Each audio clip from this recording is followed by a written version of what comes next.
Kang Deddy Mulyadi langsung naik pitam begitu melihat kondisi ini. Sudah diingatkan, sudah diberi kesempatan, bahkan dana pembenahan sampah juga sudah dititipkan. Tapi saat dicek kembali, tidak ada perubahan berarti. Warga terus mengeluh. Sampah tetap menumpuk dan pihak yang bertanggung jawab justru dianggap lambat bertindak. Apa yang membuat KDM begitu marah hingga menegur lurah di depan banyak orang? Tonton videonya sampai selesai. Di situ pemandangannya sangat indah, tuh burung pada terbang. Nih buang sampah ke sini. Lihat sampah di bawah. Setiap hari orang buang, tapi nggak ada yang peduli. Pak Lurah, Pan Abdi ke Pak Lurah waktu itu udah ngasih tahu. Bikin tempat pembuangan sementara. Pak Lurah actionnya apa? Hah? Buat apa? Ya kalau vaksin kan ada jadwalnya, Pak. Ini kan bukan urusan vaksin, sudah lama, Pak. Seharusnya Bapak itu tahu sinyal loh. Saya kan sudah berhari-hari tuh, udah hampir seminggu lewat sini terus, nyuruh orang babat, membersihkan terus. Harusnya Pak Lurah tuh peka. Bukan urusan dengan sayanya, tanggung jawabnya, Pak. Kalau saya emang nggak penting sih apa artinya saya.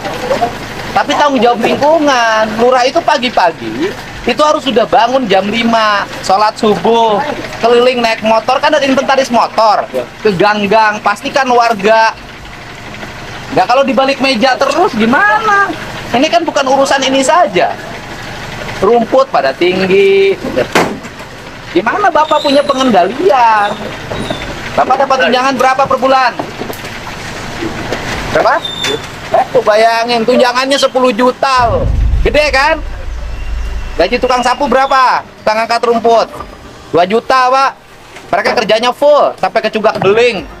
Bapak tunjangannya 10 juta. Gede, Pak. Harus dipertanggungjawabkan dalam bentuk kinerja. Saya ini hanya cinta aja lingkungan. Ini Bapak kan dampaknya gede, Pak. Air ini terus ke bawah tuh, lihat oleh Bapak. Dan Bapak lamban dari tadi ngerespon WA saya. Lurah mantan tuh cepet ngerespon, bukan dilihat dedinya, Pak. Dedinya nggak ada artinya.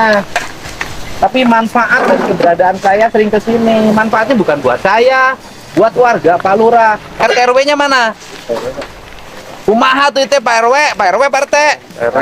Ya kenapa nggak ada langkah? Yang pertama udah dibikin. Gimana buat udah dibikin? Ya harus tiap hari, Pak. Ini kan sudah bertahun-tahun. Udah bertahun-tahun. Nah, jadi jangan usulan terus. Jalan nggak gejolak. Ini tolong di hotmix, jangan itu terus. Ini kan daerah kumuh asalnya. Dengan adanya program kotaku, daerah ini menjadi bersih dan ini menjadi pertumbuhan ekonomi. Ya kan? Tapi pola hidup warganya harus dirubah. Nggak bisa begini terus. Harus ada inisiatif, lurahnya, RT-nya, RW-nya.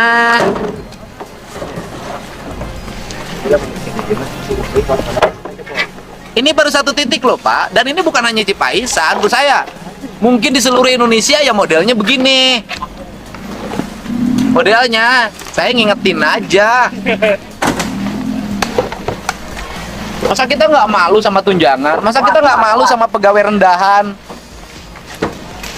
Saya tahu nggak, Pak, kemarin itu pegawai tukang sapu itu kakinya itu kena pecahan beling. Disuruh saya berhenti, nggak mau, Pak. Di mana sampah saya? Nggak ada yang ngangkut, nggak ada yang nyapu. Itu tanggung jawab. Jadi Pak, kalau Bapak nih, saya lagi data vaksin. Bapak tuh stafnya banyak, Pak. Ada Kasih, ada Seklur, ada Kaur ya, Kaur. Ya kan? Ada RT, ada RW. Minimal Bapak sudah ada action. Jam 5 pagi-pagi kan Bapak nggak ngetik vaksin. Vaksin kan sudah ada bidangnya. Ya kan? Ada puskesmas, ada bidan.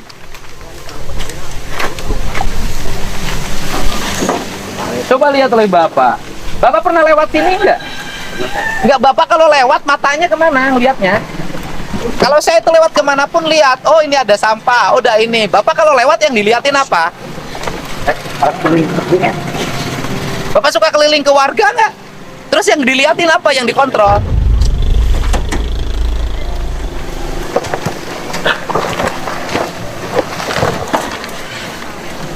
Harusnya di peka. Ini bukan Bapak saja, tapi kan bukan hanya Bapak aja, ini semua aparat dimanapun di seluruh Indonesia peka terhadap lingkungan. Sampah itu problem utama warga. Harus ada kesadaran. Nuhun, Bapak bisa bikin edukasi. Nanti di sini sama Pak RW-nya bikin sampah organik, anorganik. Sampah organiknya untuk pupuk, anorganiknya bisa untuk kegiatan lain ekonomi.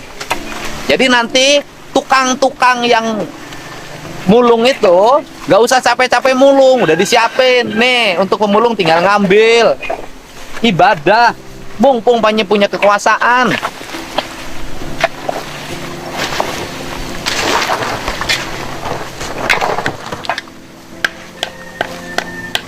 Sanggup tuh mapai tapi kanak dut. Wah yang diberes saurang 300 ribuan. Hah? Sanggup tak? Sabar urang kabena. Kabena sabar urang 15. Sabar urang. Sabar urang. 15. Geus. 300 ribuan saurang na. Tapi kanggeus. Anggeus kan 2 poe. Insyaallah siap, Pak. Heeh. Anggeus, geus. Berapi. Me Pak RW jeung palurana eraeun. Pak RT na panggil, Pak RT na. Yuk. Mana?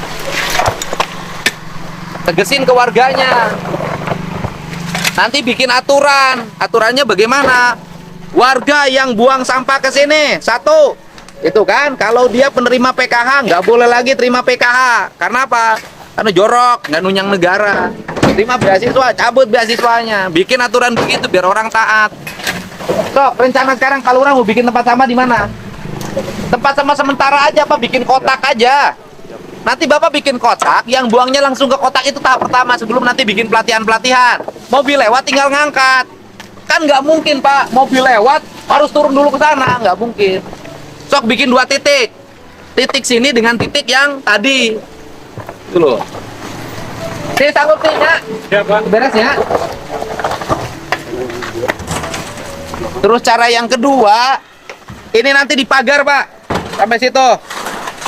Pagar pakai bambu kan awina ya. Kalau kreatif tuh gampang, Pak. Kalau Bapak kreatif, awina ya. Pagar pakai awi, tingginya 2 meter, 3 meter. Bambunya lurus tapi kaluhur. Tapi kaluhur seret. Jejerkan kan itu. Jadi orang nggak akan lempar lagi ke sini. Siapin baknya. Kreatif. Tuh jangan 10 juta karyana naon.